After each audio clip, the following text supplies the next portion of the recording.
ay rated SPG. Striktong patnubay at gabay ng magulang ang kailangan. Maaaring may masiselang tema, lengguwahe, karahasan, sexual, horror o droga na hindi angkop sa mga... Hindi nga tuluyang nakatakas itong si Betsy dahil nahuli nga siya nito ni Robert.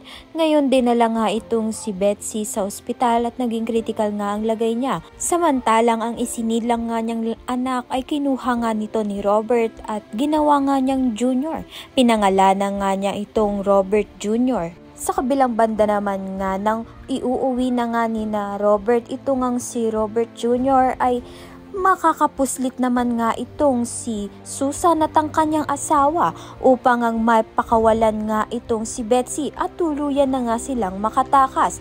May balak nga itong si Susan na paslangin nga itong si Robert dahil may dala nga siyang armas na baril. Subalit hindi rin magtatagal ay mahuhuli nga rin itong si Betsy at si Susan kasama nga ng asawa ni Susan. Kaya naman nga't patong-patong na kaso nga ang haharapin ni Betsy at ni Susan at si Gina nga ang nakahuli sa kanila. Dahil dito makukulong na nga ng tuluyan ng mag-ina. Kaya naman nga't yan at iba pa ang dapat nating pakaabangan. Maraming salamat sa iyong panunood.